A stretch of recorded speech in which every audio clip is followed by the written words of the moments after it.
أعوذ بالله السميع العليم من الشيطان الرجيم من همزه ونفخه ونفثه بسم الله الرحمن الرحيم إن الحمد لله نحمده ونستعينه ونستهديه ونستغفره ونعوذ بالله من شرور أنفسنا ومن سيئات أعمالنا من يهده الله فلا مضل له ومن يضلله فلا هادي له أشهد أن لا إله إلا الله وحده لا شريك له وأشهد أن محمدا عبده ورسوله اللهم صل وسلم وبارك وأنعم على عبدك ونبيك ورسولك محمد بن عبد الله صلى الله عليه وسلم وعلى آله وصحبه أجمعين أما بعد.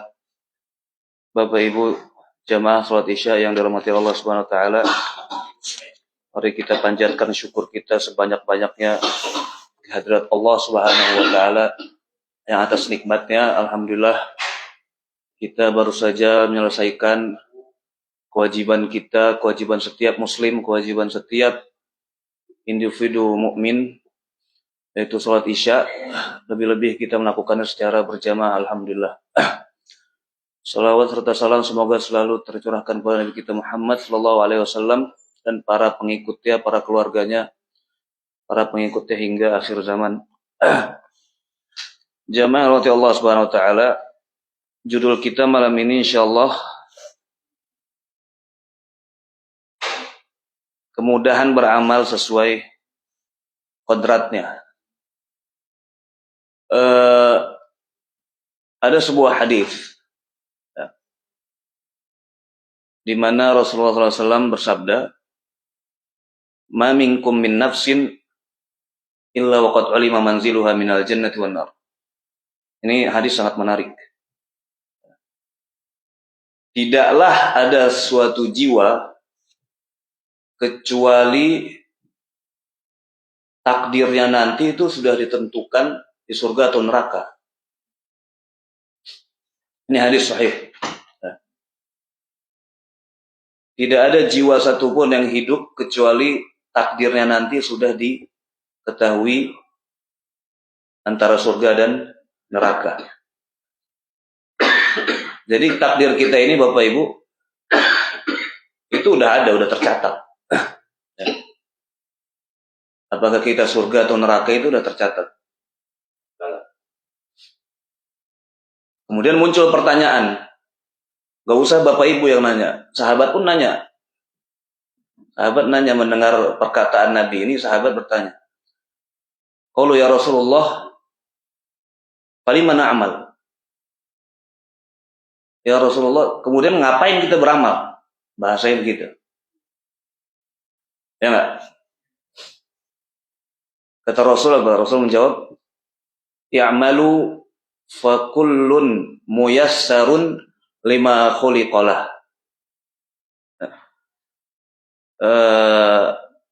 Jadi sebelum nyampe situ, Allah itu di dalam hadis disebutkan telah mencatat kataballahu maqadiral khalqi qabla an yakhluqas samawati wal ardi bi khamsina alfi sana. Allah itu telah mencatat semua takdir manusia sebelum dia menciptakan langit dan bumi 50.000 tahun. Artinya 50.000 tahun sebelum Allah menciptakan langit dan bumi, ya, itu Allah udah menulis semua takdir manusia. Ya. Ini hadis sahih. Ya. Allah menciptakan langit dan bumi berapa lama? 6 apa? Masanya apa masa? Masa jenis, masa? 6 hari. 6 hari. Ya, sitat ayam di Quran. Sebelum Allah menciptakan langit dan bumi ini, 50.000 tahun sebelumnya, itu semua kita itu udah dicatat. Ya. Umpamanya Pak Sandi, tanggal 2 Desember 2023, dia akan sholat Isya di Masjid At-Tahir 1200 Kenmore, Los Angeles, United States of America. Itu ada tuh tercatat, semua ada tercatat. Nah, sahabat tadi nanya, terus buat apa kita beramal? Menarik nggak Bapak Ibu? Menarik. Kata Rasulullah apa? Ngapain kita beramal, kata para sahabat? Ngapain kita sholat? Ngapain kita puasa? Ngapain kita sedekah? Ngapain kita zakat? Kata Rasulullah, i'malu. Beramallah kalian. Fakullun muyassarun lima khuliqalah. Karena setiap kalian akan dimudahkan untuk apa? Lima khuliqalah. Akan dimudahkan untuk menjalani takdirnya. Maksudnya misalnya takdir kita surga. Ya Allah mudahkan jalan kita menuju surga. Contohnya apa ya? Contohnya yang kita lakukan sekarang.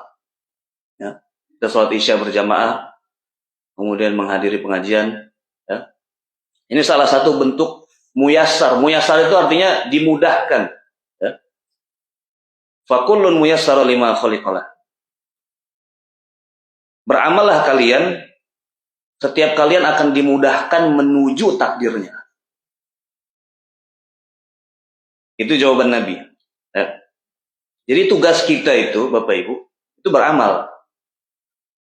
Bukan sibuk mencari tahu takdir kita. Ya. Kita terus beramal tanpa sibuk mencari tahu takdir. Ya. Tadi sahabat nanya, terus kita ngapain beramal? Jangan sibuk nanya itu. Ya. Sibuklah beramal, ya. Dan jangan sibuk nyari takdir kita. Kata Nabi, amma man kana min ahli sa'adah, fayuyassaru li'amali ahli sa'adah. Barang siapa di antara kalian yang termasuk dari orang-orang yang bahagia, di dalam Al-Quran itu faminhum syaqiyyu wa sa'id. Manusia itu dibagi dua. Ini istilah-istilah yang kita harus paham. Manusia itu dibagi dua, kata Al-Quran. Ada di antara kalian yang bahagia dan ada di antara kalian yang sengsara. Artinya apa? Yang bahagia itu yang masuk surga. Yang sengsara itu yang masuk neraka. Nah, istilah ini dipakai di hadis ini. Ingat ya, syaqi, sa'id. Sa'id kan? Ya, bahagia. Sa'id itu bahagia. Syaqi itu sengsara. Ya. Ini istilah kita harus paham. Nah, istilah ini dipakai di hadis ini. Barang siapa yang termasuk dari bagian orang-orang yang ahlus sa'adah. Dari orang-orang yang bahagia, fayuyassaru li'amali ahli sa'adah. Maka dia akan dimudahkan untuk melakukan amalan-amalan penduduk surga atau orang-orang yang bahagia. Allah Ta'ala itu akan bimbing dengan taufiknya, dengan rahmatnya, memudahkan kita atau menjadikan kita mencintai amalan-amalan yang membuat kita nanti termasuk dari ahlus sa'adah. Makanya kita tadi Anda bilang, kita sholat berjamaah, isya, ya. Kemudian kita menghadiri kajian ilmu ini, ya. Kalau kita lihat orang lain, ya ada yang nggak Allah kasih taufik untuk sholat, jangankan untuk hadir kajian, untuk sholat aja enggak. Lihat semua dimudahkan untuk menuju jalannya. Sebaliknya, wa man kana min ahli syaqa fayuyassaru li amali ahli syaqawah. Dan barang siapa yang dia termasuk orang-orang yang sengsara, artinya penduduk neraka, fayuyassaru li amali ahli syaqawah, maka dia akan dimudahkan untuk melakukan amalan-amalan penduduk neraka. Kemudian summa qara'a fa amman a'ta wattaqa. Dan orang-orang yang ahli syaqawah ini, orang-orang yang ahli neraka ini, dia akan dimudahkan untuk dia bermaksiat, berzina.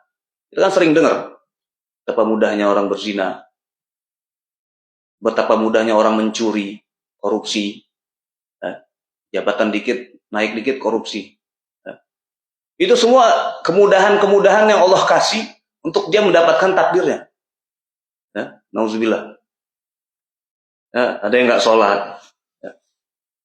Jadi kalau ada di antara kita yang nauzubillah masih malas-malasan sholat, masih nggak menganggap sholat ini wasilah atau sarana kita untuk mendapatkan surga, maka hati-hati. Kita ini dimudahkan ke arah mana? Kita ini dimudahkan ke arah yang mana? Kalau kita penduduk surga, insya Allah Allah akan memudahkan kita untuk melakukan yang kita lakukan sekarang ini, insya Allah. Tsumma qara'a fa'amma man a'ta wattaqa. Kemudian Nabi bertilawah fa'amma man a'ta wattaqa wa saddaqa bil husna fasanuyassiruhu lil yusra. Barang siapa yang dia memberikan hartanya, a'ta wattaqa, dan dia bertakwa. Fa'amma man a'ta wa saddaqa bil husna, dan dia membenarkan balasan di dalam akhirat, fasanuyassiruhu lil yusra. Ini bahasanya dimudahkan, fasanuyassiruhu. Maka dia akan dimudahkan untuk masuk surga.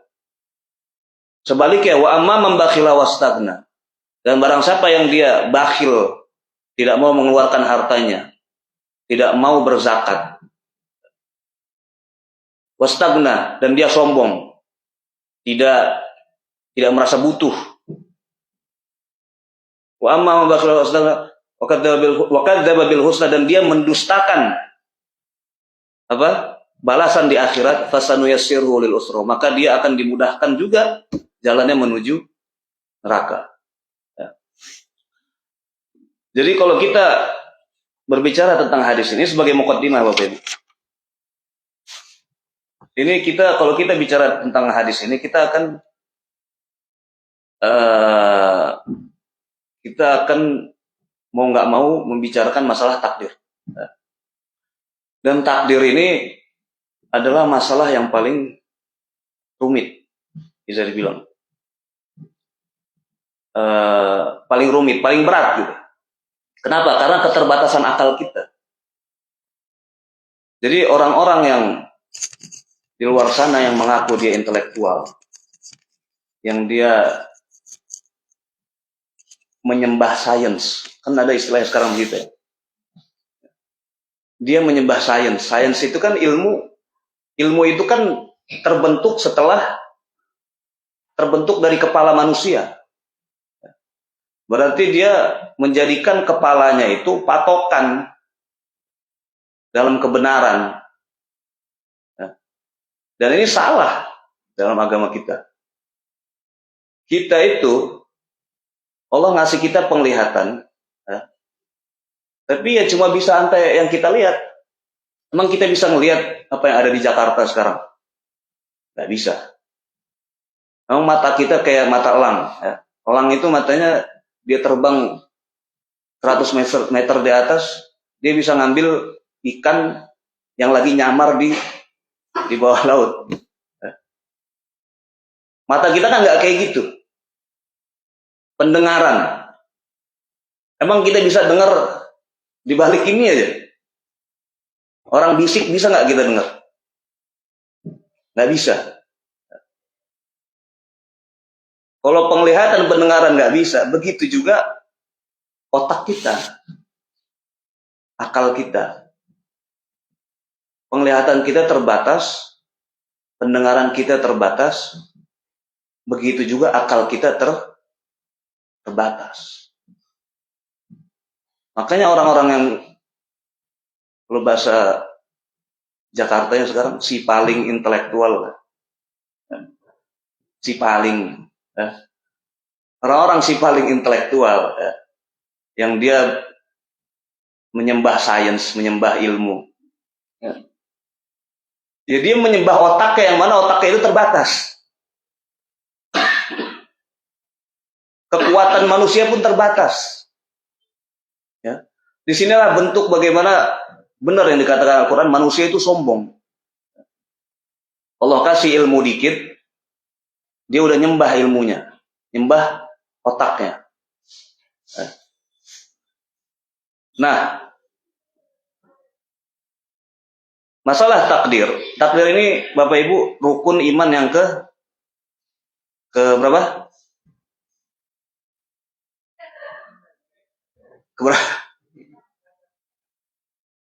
Jadi suatu saat Nabi dengan para sahabatnya sedang bersama-sama, ya. Kemudian datanglah sosok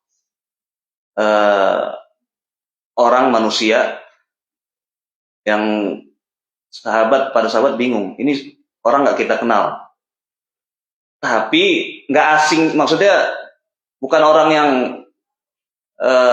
safar dari jauh gitu, rambutnya rapi gitu. Kemudian langsung datang depan Nabi. Ini semua hadis kita insya Allah semua kita tahu. Langsung datang ke depan Nabi dan berkata, ya Muhammad, alimni anil Islam. Wahai Muhammad, katakan kepadaku tentang Islam. Sampai ke pertanyaan, akhbirni anil iman. Katakan kepadaku tentang iman. Kemudian Nabi menjawab, antuk minabillahi wa rasulihi wa kutubihi. Rukun iman yang 6 yang kita tahu. Dan yang terakhir adalah disebut kita beriman kepada takdir. Kemudian setelah orang itu pergi baru dikasih tahu pada sahabat bahwa orang itu adalah Jibril yang sedang menyamar jadi manusia. Jadi Jibril ini, malaikat Jibril, dia datang itu untuk mengajarkan para sahabat. Dia nanya kepada Nabi, Nabi menjawab. Di antaranya rukun iman yang ke-6. Rukun iman yang ke-6 tepatnya adalah kita mempercayai takdir. Ya. Dan takdir ini berkaitan dengan hikmah Allah, ilmu Allah. Ya. Semua yang ditetapkan Allah ada hikmah di baliknya. Ya. Bisa jadi takdir itu buruk. Ya. Bisa jadi takdir itu buruk. Tetapi akan selalu ada hikmah di baliknya. Ya. Jadi pembicaraan takdir ini pembahasan yang sangat besar. Ya. Bahkan orang-orang kafir sekalipun, ya, orang-orang di luar agama kita, orang filosof, ya, mereka itu dengan keterbatasan otak mereka terus menggali, ya, mencari tahu tentang takdir ini. Ya. Dan pertanyaan yang paling terkenal dalam masalah takdir ini adalah, apakah manusia itu bebas memilih apa yang mau dia lakukan atau dia dipaksa?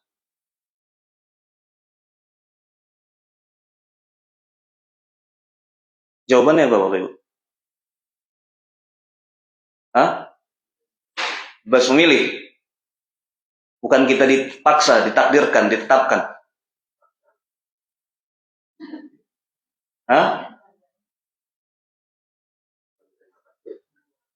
Ya, jadi kalau saya tanya gini, kita udah beda pendapat. Ya. Kita ini bebas memilih, ya, atau ya kita udah ditetapkan begini gitu. Jawabannya gimana? Makanya sekali lagi ini orang kafir kan bilang fate, this is my fate, my fate, ya, my fate. Ini takdirku, ya, begitu. Jadi kalau kita cari jawaban, tadi dari kalangan ibu-ibu ada yang bilang kita bebas memilih. Kalangan bapak-bapak bilang ya kita ini dipaksa, ditetapkan. Ya. Sekarang ibu ganti, sekarang bilangnya dua-dua. Ya. Jadi kalau kita nyari jawaban di luar Al-Quran dan Sunnah, ya, itu kita nggak akan nemu jawaban yang memuaskan. Ya. Ini kita sholat isya nih berjamaah dan hadir kajian. Itu kehendak kita atau kehendak Allah? Hah?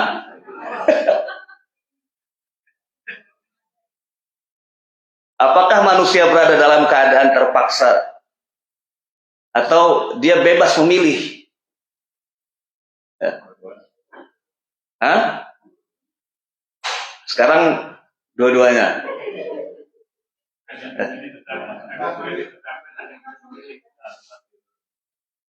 Nah,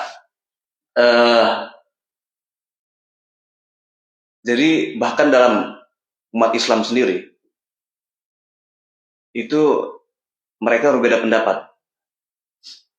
Tetapi umat Islam maksud saya ini yang bukan ahlus sunnah. Kalau kita ahlus sunnah kita sepakat. Jadi dia kalau nggak salah orang yang bilang kita itu bebas memilih itu kalangan golongan Jabariyah kalau nggak salah. Sedangkan orang yang bilang kita dipaksa itu golongan Qadariyah. Atau kebalik ya, saya lupa. Nah, kalau kita jawab kita itu sebagai manusia itu bebas memilih secara mutlak, kita salah. Dan kalau kita jawab bahwa kita itu nggak bebas memilih, terpaksa secara mutlak, itu juga salah. Kalau manusia berada dalam keadaan terpaksa, bukan diberi pilihan, maka dalam pendapat ini ada kelemahan. Bisa aja orang nanya, terus kalau kita terpaksa atau sudah ditetapkan seperti itu, pertanyaan yang tadi, terus ngapain kita dihisab nanti di hari kiamat?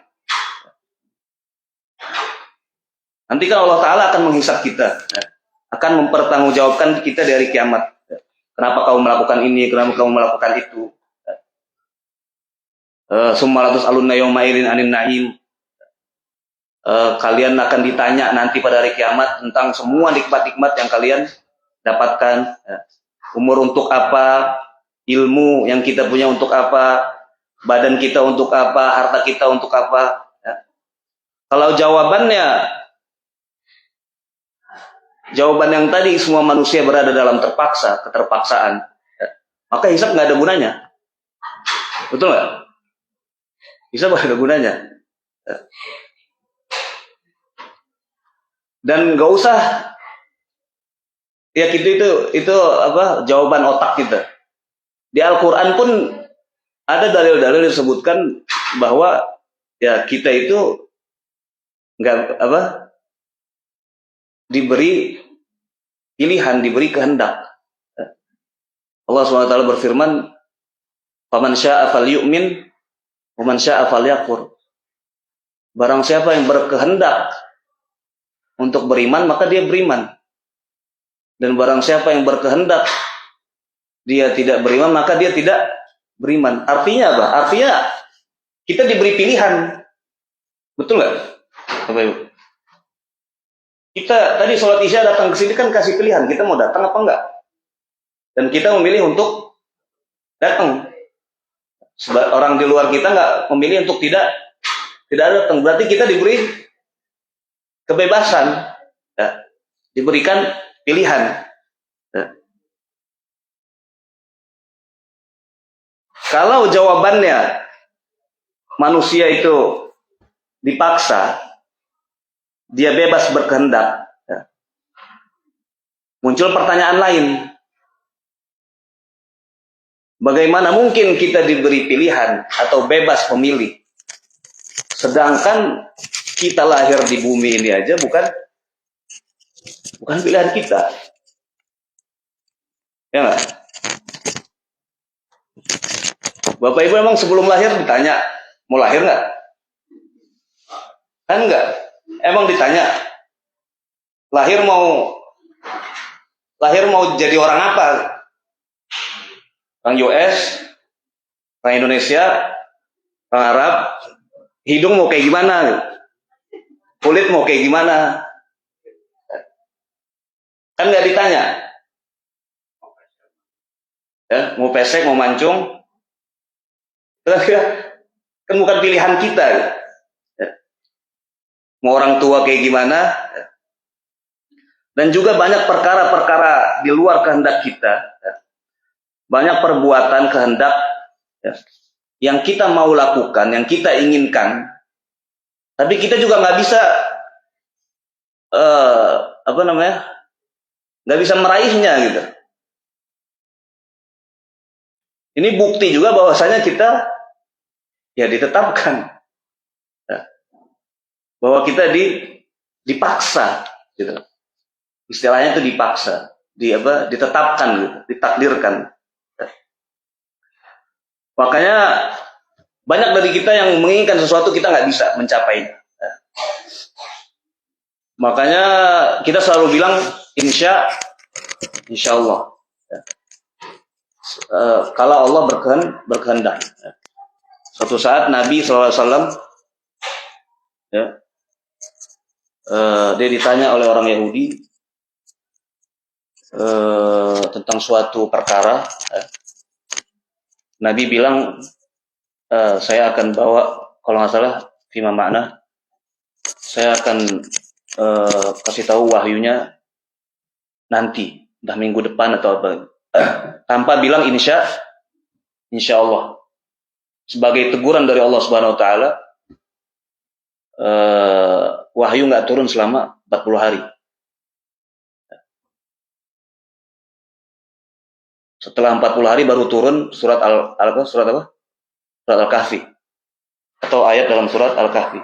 Wala taqulanna li syai'in inni fa'ilun dzalika ghadan illa ayyasha Allah. Jangan kamu wala taqulanna li syai'in inni fa'ilun. Jangan kamu katakan saya akan melakukan sesuatu besok illa ayyasha Allah ta'ala, kecuali atas kehendak Allah, kecuali kita mengucapkan insya Allah ya. Jadi banyak sesuatu yang kita harapkan, kita inginkan, tapi ternyata tidak terjadi, di luar kehendak kita. Makanya kita itu kalau seperti itu terjadi, Bapak Ibu, kita itu disunahkan untuk mengucapkan qaddarallah wa ma syaa fa'al. Coba kita ulang sama-sama. Qaddarallah wa ma syaa fa'al. Qaddarallah wa ma syaa fa'al. Wa ma syaa fa'al. Jadi kalau kita menginginkan sesuatu tetapi kita tidak mencapainya, atau kita kena musibah, atau kita tidak ada sesuatu yang tidak mencapai target kita, maka kita disunahkan untuk melafadzkan yang tadi, qaddarallah wa ma syaa fa'al. Allah telah menakdirkan dan dia apa yang dia kehendak dia lakukan. Itu artinya. Kemudian banyak juga yang bertentangan, dalil-dalil yang bertentangan ya, bahwa kita itu tadi dipaksa ya. Kita itu kata Allah Subhanahu wa taala contohnya, yudillu may yasha wa yahdi may yasha. Allah menyesatkan siapa yang dia kehendaki dan Allah memberikan hidayah siapa yang dia kehendaki. Ini saya menjelaskan ya, bahwa kalau kita secara mutlak bilang manusia bebas, itu ada dalil-dalilnya bahwa itu salah. Kalau kita mengatakan secara mutlak kita itu dipaksa, itu tadi dalil-dalilnya juga bahwa itu salah. Jadi kita ini menunjukkan bahwa kita itu tidak mempunyai kebebasan yang mutlak. Ini kalau hal ini kita rasakan masing-masing ya, bahwa kita nggak bisa mencapai apa yang kita inginkan. Terkadang ya, kita tidak sepenuhnya berkuasa atas pilihan kita. Ya. Kadang kita maunya sehat, tiba-tiba sakit. Ya. Jadi ada hal-hal yang terjadi di luar kehendak kita. Ya. Nah, posisi kita sebagai Ahlussunnah wal Jamaah, ya, kita itu mengumpulkan semua dalil. Ya. Mengumpulkan semua dalil-dalil yang mengatakan, karena dalil-dalil yang mengatakan manusia itu diberi pilihan ada. Dalil-dalil yang mengatakan manusia itu terpaksa ada juga. Ya. Kalau kita memilih salah satu tanpa yang satu, ya, itulah yang terjadi di golongan-golongan yang tadi saya sebut. Ya. Yang Jabariyah, yang Qadariyah. Ya. Akhirnya mereka menyimpang. Ahlus Sunnah itu selalu mengumpulkan semua dalil, ya, baru dari situ diistimbat. Dari situ dikaji lagi. Gitu. Nah, jadi jawabannya bagaimana Bapak Ibu? Kita bebas memilih atau kita berkehendak? Kita bebas memilih atau kita dipaksa?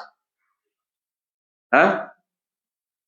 Jawaban yang benar adalah kita itu diberi pilihan di satu sisi, tapi juga dipaksa di sisi yang lain. Nah, berarti dua-duanya.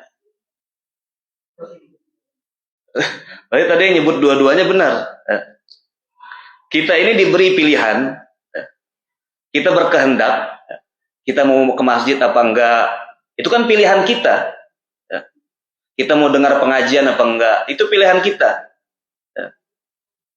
Faman syaa'a falyu'min, yang berkehendak untuk beriman maka dia beriman. Waman syaa'a falyakfur, yang berkehendak dia kafir ya dia kafir. Ya. Kemudian wahadainahun najdain, dan kami berikan dia dua jalan kebaikan dan jalan keburukan. Ini kan semua dalil-dalil pilihan. Ya. Kami beri manusia dua jalan. Ya. Fa'tu harthakum anna syi'tum. Ini semua dalil-dalil menunjukkan bahwa kita punya pilihan. Nah, terus kita dipaksanya bagaimana? Ditetapkannya bagaimana? Kita ini dipaksa dari sisi bahwasanya semua perbuatan kita itu udah masuk dalam kategori takdir. Semua sudah ditakdirkan oleh Allah Subhanahu wa taala. Kita ini memang pilihan kita untuk sholat Isya berjamaah di sini dan dengar kajian. Tetapi pilihan kita itu udah dalam takdir Allah Subhanahu wa taala, udah dalam ketetapan Allah Subhanahu wa taala. Ya. Udah dalam ketetapan Allah. Maka Allah bilang huwallazi yusayyirukum fil barri wal bahr. Dialah Allah taala yang memperjalankan engkau di lautan dan di daratan. Wa rabbuka yakhluqu ma yasha wa yakhtar. Dialah Allah Rabbmu yang menciptakan apa yang dia kehendaki dan dia yang memilih. Wa ma kana lahumul khiyarah, tidak ada bagi mereka pilihan. Jadi jawabannya yang benar adalah kita itu diberi pilihan di satu sisi, tetapi pilihan yang mana yang mau kita ambil itu sudah ditetapkan oleh Allah Subhanahu wa taala. Ya. Paham nggak Bapak Ibu? Kayaknya masih belum paham. Kita pertama dikasih pilihan. Kita mau sholat Isya apa enggak. Tetapi Allah itu udah tahu pilihan kita itu apa. Ya. Yang pertama kita dikasih pilihan. Yang kedua kita terpaksa, udah ditetapkan. Ya. Bahwa pilihan kita itu nanti ini. Gitu. Paham nggak?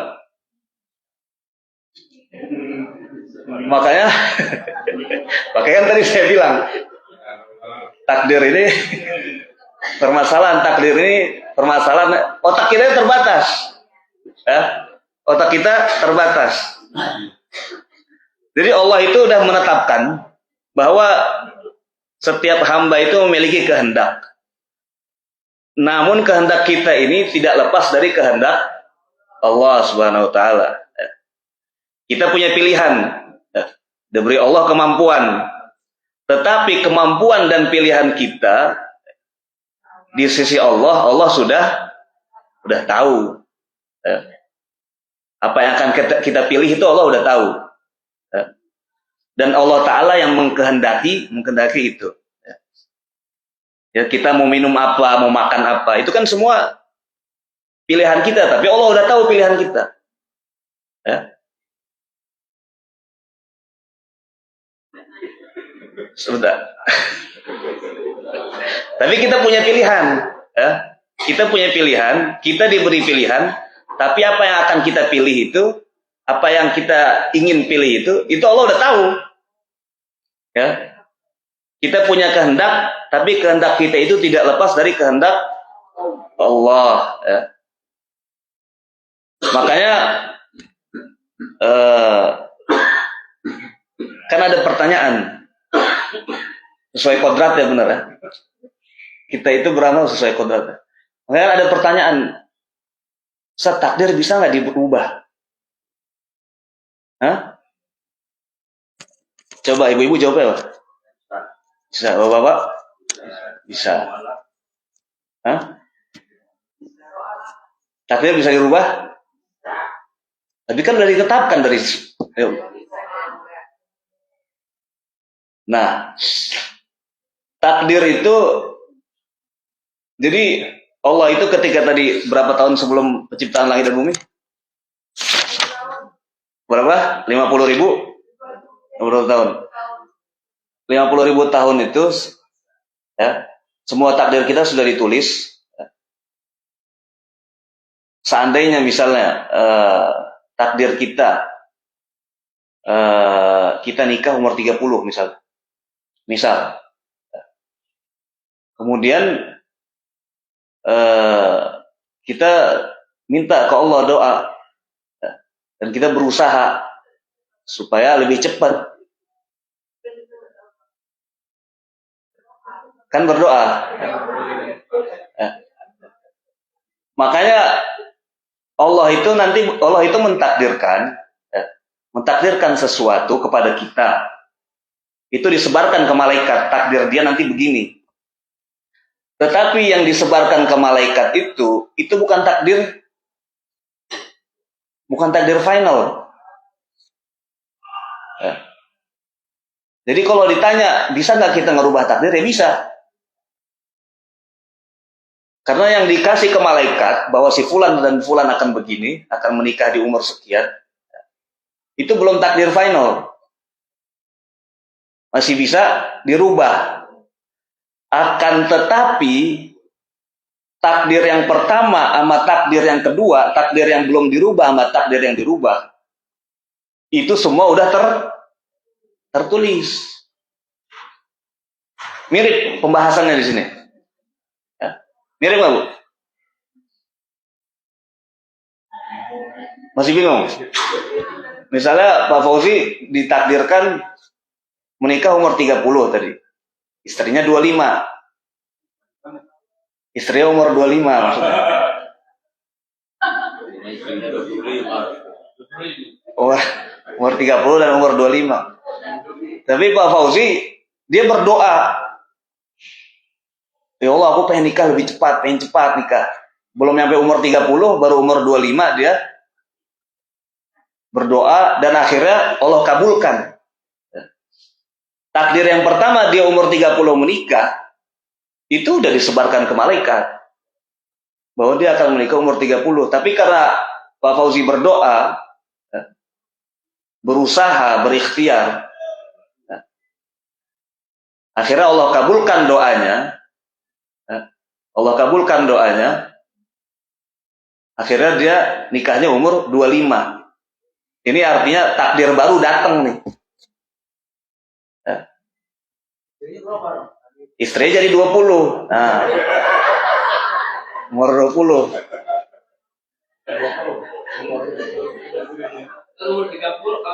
Jadi takdir. Jadi paham Bapak Ibu ya? Takdir pertama dan kedua itu semua udah dicatat. Sama juga dengan yang ini tadi. Takdir kita itu bebas memilih, bebas berkehendak, atau kita dipaksa, ditetapkan. Dua-duanya dalilnya ada di dalam Al-Quran. Dan jawaban yang benar adalah kita memang bebas memilih. Tetapi pilihan kita Allah sudah Udah tahu. Udah tertulis 50.000 tahun sebelum penciptaan langit dan bumi. Sampai sini paham nggak?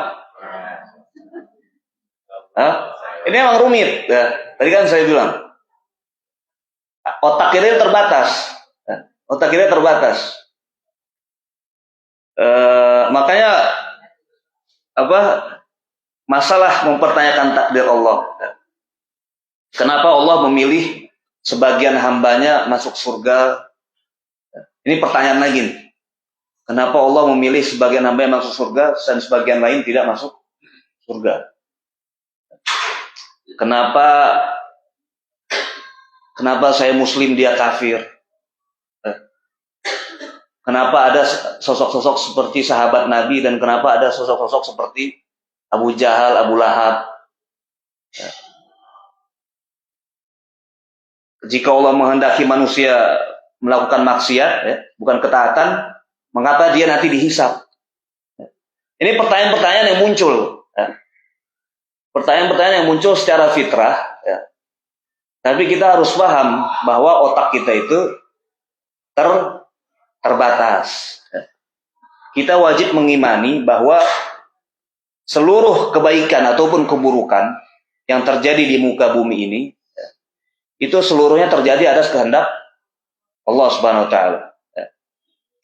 Yang kedua, kita juga harus paham bahwa masalah takdir ini ada memang perkara-perkara yang tidak bisa memuaskan akal kita. Sekali lagi karena akal kita terbatas.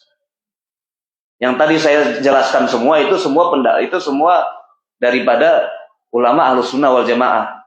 Bagaimana mereka berpikir dan ditambah dengan dalil-dalil yang ada di Quran dan Sunnah. Jadi jangankan kita sekarang mempertanyakan perbuatan Allah. Kenapa Allah gini? Kenapa Allah ngasih kita gini? Kenapa ada orang kafir? Kenapa ada orang mukmin? Kenapa ada yang masuk surga? Kenapa yang masuk neraka? Jangankan perbuatan Allah Subhanahu wa taala, kadang perbuatan manusia pun kita pertanyakan gitu. Misalnya kita kerja punya bos, itu punya juragan. Kadang bos kita itu ngasih suatu perintah yang kita nggak paham gitu. Ini bos maunya apa? Ini juragan maunya apa? Jadi jangankan Allah Subhanahu wa taala, kita sesama manusia kadang nggak paham. Ini maunya apa? Bos kita ini maunya apa? Contohnya misalnya ada suatu orang soleh ngajak 5 orang untuk sholat berjamaah di masjid. Tapi dia cuma bisa ngajak 3. Yang 2 lagi nggak keajak. Kita kan nggak bisa bilang ini yang ustadz ini zolim gitu. Cuma ngajak 3, nggak ngajak 2 lagi. Kita nggak bisa bilang dia zolim. Karena ya itu. Terkadang Allah Subhanahu wa taala melakukan sesuatu, kita nggak tahu di balik itu apa. Manusia pun melakukan sesuatu, kita juga nggak tahu di balik itu apa. Makanya kan ada namanya seluruh negara punya badan intelijen. Dan badan intelijen itu kan cuma 0, sekian %. Dan dia yang menentukan arah bagaimana suatu negara berjalan. Kadang kita nggak paham negara ini kok begini. Nggak paham. Padahal mereka melakukannya itu atas dasar data-data intelijen yang mereka punya. Begitu juga Allah Subhanahu wa taala. Kita pertanyakan kenapa Allah melakukan gini. Kenapa Allah menakdirkan gini.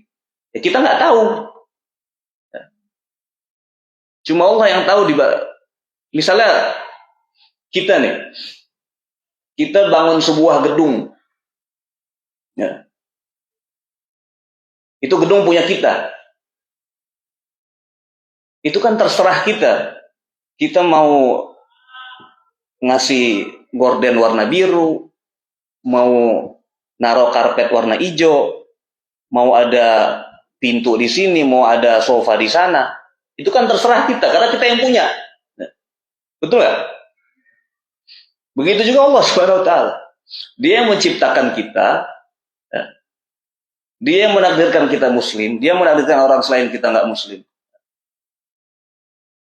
Itu terserah Allah Subhanahu Wa Taala. Ini yang harus kita pahami di awal, muqaddimah.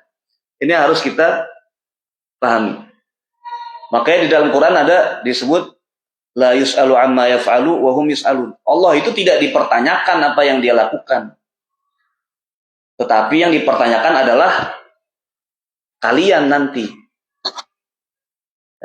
Allah tidak dipertanyakan apa yang dia lakukan, wa hum yus'alun. Kalianlah nanti yang akan nanti dipertanyakan. Kadang kita melihat Fir'aun punya istri mukmin. Hidup bareng Fir'aun. Semua apa istilahnya lingkungannya semuanya penuh dengan kekufuran. Tapi dia muslim mukmin. Begitu juga Nabi Nuh, Nabi Lut. Seorang nabi yang semuanya serba iman dan takwa bisa punya istri yang kafir.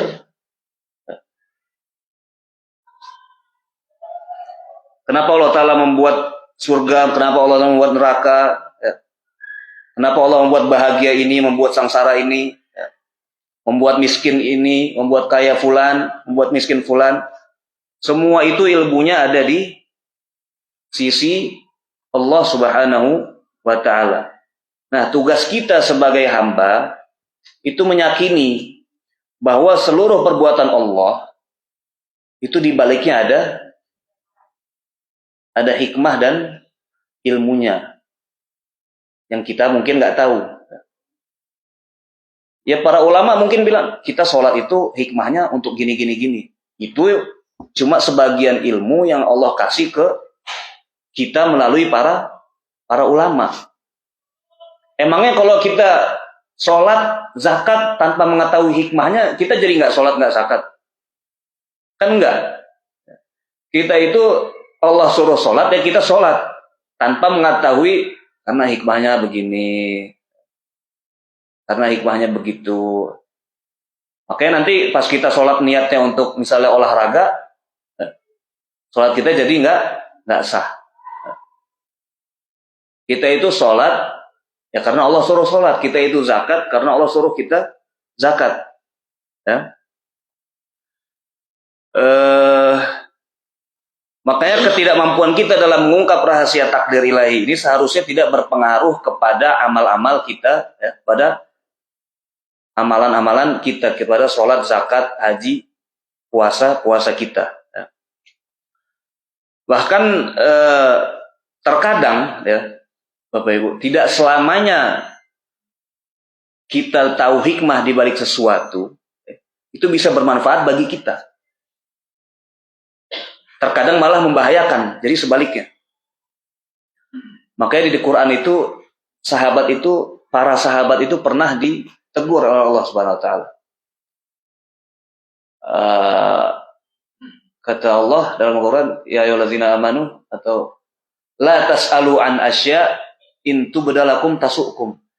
Jangan kalian menanyakan perkara-perkara yang mana kalau nanti dijawab oleh Allah itu malah membebani kalian, malah memberatkan kalian. Sahabat ini pun juga banyak nanya, Bapak Ibu. Datang wahyu dikit, mereka nanya. Ditegur oleh Allah Subhanahu Wa Taala, jangan kalian nanya perkara-perkara yang kalau kalian nanti dijawab itu malah membebani kalian. Ya. Nah, kita kembali ke hadis yang tadi. Ya. Jadi kita itu tidak boleh menyandarkan kemaksiatan dan kekufuran kita kepada takdir. Ya. Jadi kan waktu itu ada viral pencuri di Indonesia kalau nggak salah. Ditanya, kamu kenapa mencuri? Dia jawab, udah takdir Pak. Ini kalau ada orang gini kita jawabnya gimana, Bu? Hah? Bukan sentil, tampar. Nanti dia balik nanya, kenapa Bapak tampar saya? Udah takdir. Betul nggak? Nanti dia nggak akan terima. Kalau dia nggak terima jawaban kita kita tampar dia karena takdir, ya kita juga nggak bisa nerima kamu mencuri karena takdir. Betul nggak? Jadi sebagaimana kita juga tidak boleh menyandarkan keburukan kepada Allah, ya, karena apa yang datang dari Allah itu pasti baik. Semua yang datang dari Allah itu baik. Cuma kita, mata manusia itu, otak manusia itu mungkin melihatnya buruk. Contohnya apa? Contohnya kisos. Kisos itu kan kalau kita lihat pada zaman Nabi, ya bayangin orang dipenggal palanya. Kita ngeliatnya buruk. Semua di dalam Al-Quran, walakum fil kisosi hayah. Dan di dalam kisos itu terdapat penghidupan. Buruk di mata kita, baik atau Allah. Perang atau jihad. Bahkan nah, Allah itu terang-terangan bilang, kutiba alaikumul qitalu wa huwa kurhul lakum. Telah diwajibkan kepada kalian perang, jihad, wa huwa kurhul lakum. Padahal jihad ini, perang ini, kalian sangat membencinya. Jadi banyak perkara-perkara yang di mata manusia itu kita benci, nggak suka, tapi di mata Allah itu baik. Ya. Contohnya, nauzubillah, Allah mencabut penglihatan kita. Ya. Itu kan di mata kita itu buruk itu, betul nggak? Bayangin nauzubillah, kita nggak bisa lihat. Ya. Tetapi di sisi Allah, ya, Nabi bersabda, barang siapa yang kehilangan penglihatannya, ya, maka Allah akan ganti dengan surga. Atau fima ma'nal hadis. Ya. Nah, makanya dari sini hendaknya kita senantiasa meminta pertolongan kepada Allah Subhanahu wa taala. Ya. Dari hadis ini tadi, ya, bahwa semua kita dimudahkan melakukan amalan-amalan, ya, menuju takdir kita, ya, itu senantiasa kita seharusnya meminta pertolongan kepada Allah Subhanahu wa taala, meminta taufik. Taufik ini kalau secara bahasa artinya sukses. Tetapi kalau dalam istilah itu artinya kesuksesan versi Allah Subhanahu wa taala, bukan sukses versi kita. Versi kita mungkin kita bilang dia sukses mendapatkan PhD-nya misalnya. Dia sukses mendapatkan anak. Itu sukses di mata kita. Jadi di mata Allah kita bilang Allah telah beri dia taufik, beri dia kesuksesan. Suksesan di mata Allah Subhanahu wa taala, sisi Allah Subhanahu wa taala, dan mendapatkan kesuksesan mendapatkan anak misalnya. Nah, dari hadis ini Nabi itu menyuruh kita untuk senantiasa berdoa, ya, meminta pertolongan kepada Allah Subhanahu wa taala. Makanya Nabi SAW pernah bilang ke Muaz bin Jabal, ya, wahai Muaz, jangan pernah engkau tinggalkan doa di setiap penghujung sholatmu.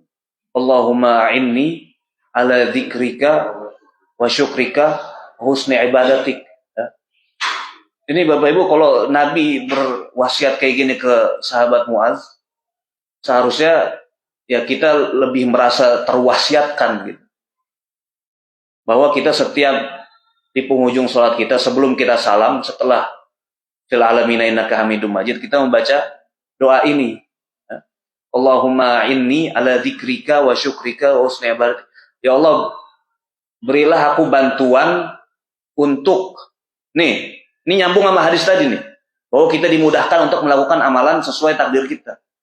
Ya Allah, berikanlah aku bantuan untuk selalu zikrika, mengingatmu, wa syukrika, bersyukur kepadamu, wa husni ibadatika, dan melakukan ibadah-ibadah baik kepadamu.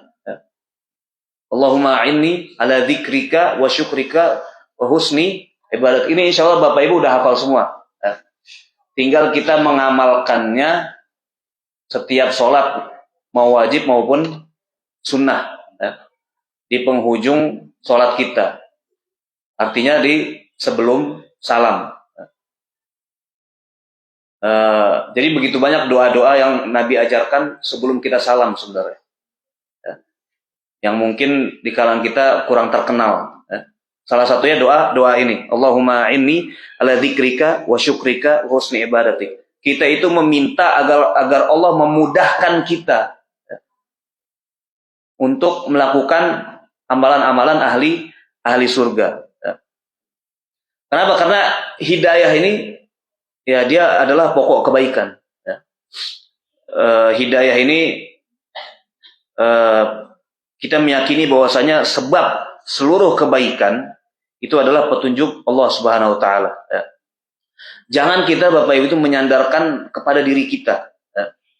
Saya bisa sholat karena saya bisa puasa ya karena keinginan dari saya bisa sedekah, zakat karena kehendak saya sendiri. Tapi kita sandarkan kepada Allah Subhanahu wa taala. Allah memberikan kita taufik untuk kita bisa sholat. Allah memberikan kita taufik, kesuksesan untuk kita bisa bersedekah contohnya. Ya. Jadi kita sandarkan kepada Allah Subhanahu wa taala. Makanya Nabi itu pernah mengatakan laulallah lama tadaina wa ma shallaina wa ma tasaddaqna. Kalau bukan karena Allah, kita itu enggak akan dapat hidayah, kita itu enggak akan melaksanakan sholat, kita itu enggak akan melaksanakan zakat. Semua itu karena Allah Subhanahu wa taala. Makanya hidayah ini adalah pokok kebaikan. Seluruh kebaikan itu pokoknya adalah hidayah. Kita semua menyandarkan seluruh kebaikan adalah merupakan taufik dan hidayah dari Allah Subhanahu wa taala. Kita kembalikan semuanya kepada Allah Subhanahu wa taala. Bahkan penduduk surga itu nanti, Bapak Ibu, ketika udah berhasil masuk surga, itu diceritakan dalam Al-Quran. Penduduk surga itu akan mengatakan, kita ini insya Allah, amin, akan mengatakan ketika masuk surga, Alhamdulillahilladzi hadana li hadza wa ma kunna linahtadiya laula an hadanallah. Penduduk surga aja nanti menyandarkan bahwa kita ini masuk surga. Segala puji bagi Allah yang telah memberikan kita hidayah. Alhamdulillahilladzi hadana li hadza. Memberikan kita hidayah sehingga kita bisa masuk ke surga ini sekarang. Alhamdulillahilladzi hadana li hadza wa ma kunna linahtadiya laula an hadanallah. Padahal kita tidak akan bisa mendapatkan hidayah kecuali atas izin Allah Subhanahu wa taala. Penduduk surga nanti mengatakan ini. Makanya para ulama mengatakan la ta'jab bi imanika. Jangan kalian ujub, jangan kalian bangga dengan imanmu. Jangan kalian merasa bangga dengan iman kalian. Karena kondisi kita saat ini, kita bisa sholat berjamaah, kita kajian, itu adalah merupakan rahmat dan petunjuk dari Allah Subhanahu wa taala. Sandarkan semua itu bahwasanya seluruh kebaikan adalah karena hidayah dari Allah Subhanahu wa taala. Ibrah yang kita bisa ambil dari hadis yang tadi disebutkan bahwasanya i'malu fakullun muyassarun lima khuliqalah. Beramallah kalian karena semua akan dimudahkan untuk mencapai takdirnya. Bahwa kita kembali lagi meluruskan niat dan tujuan kita. ikhlas kita kepada Allah Subhanahu wa taala. Hendaknya kita itu betul-betul meminta kepada Allah hidayah. Makanya ada doa, Allahumma inni as'alukal huda wat tuqa wal afafa wal ghina. Ya Allah, kami meminta kepadamu petunjuk. Ya. Meminta petunjuk kepada Allah. Ya. Supaya apa? Supaya nanti Allah mudahkan untuk kita mencapai takdir kita, yang mana takdir kita insya Allah surga. Ya. Jadi setiap kita dimudahkan jalannya oleh Allah Subhanahu wa taala menuju takdir kita. Jadi kalau ada Bapak Ibu yang merasa mudah bermaksiat, maka mikir-mikir lagi. Jangan-jangan Allah memudahkan kita untuk melakukan hal ini. Nauzubillah. Sebaliknya, kalau Bapak Ibu merasa dimudahkan untuk sholat, zakat, ya, hadir kajian seperti ini, ya, jangan juga kita bangga diri, ya. Jangan juga kita ujub, ya, membanggakan diri kita. Ya. Setiap kita dimudahkan jalan kita, tugas kita hanyalah beramal. Ya. Tugas kita adalah tadi yang Rasul bilang, i'malu fakullun muyassarun lima khuliqallah. Jangan kita sibuk mencari takdir kita, jangan kita sibuk mencari hasil, ya. Tapi kita sibuk beramal. I'malu. Ya. Fakullun muyassarun lima khuliqallah. Dan salah satu ibrah juga dari hadis ini, bahwasanya hendaknya kita itu orang tua, ya, istilahnya mencari tahu potensi-potensi anak didik kita. Ya. Ini salah satu ibrah dari hadis ini, bahwa kita itu, kalau Allah Subhanahu wa taala memudahkan kita untuk mencapai takdir kita, maka kita seharusnya juga memudahkan anak-anak didik kita mendalami atau menguatkan potensi-potensi yang ada dalam diri mereka. Ya. Anak kita potensinya, tapi yang halal, ya. Jangan yang haram. Anak kita potensinya apa, kita dukung, ya. Jangan malah kita tahan. Ya. Jadi inti dari hadis ini adalah, subhanallah, Allah memudahkan kita untuk mencapai takdir kita. Ya. Kita ini kan Bapak Ibu beda-beda. Ada yang Allah mudahkan untuk dia berpuasa. Sebagian lagi enggak. Ya. Ada orang, ya kita nggak pernah puasa kecuali Ramadan. Tapi kita lihat fulan misalnya, ya, bagaimana dia dengan mudahnya selalu puasa.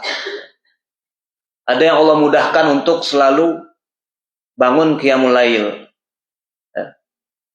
Takdir kita berbeda. Makanya itulah kemudahan yang Allah berikan kepada kita. Ada yang mudah puasa, ada yang mudah banget ngeluarin hartanya. Ada juga yang enggak. Ya. Masing-masing dimudahkan jalannya untuk menuju takdirnya. Ya. Dan semoga Allah Subhanahu wa taala menakdirkan kita semua untuk berkumpul di surganya. Amin.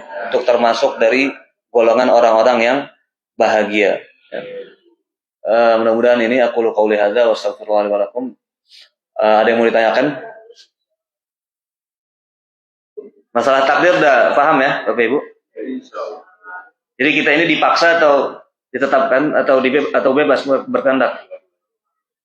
Dua-duanya. Kita bebas berkehendak, kita bebas mau beribadah kepada Allah Subhanahu wa taala atau enggak, ya. Tetapi kehendak kita Allah sudah tahu, ya. Ada yang mau ditanyakan? Insya Allah nggak ada. Ibu-ibu ada yang mau nanya? Oh, udah pergi orangnya.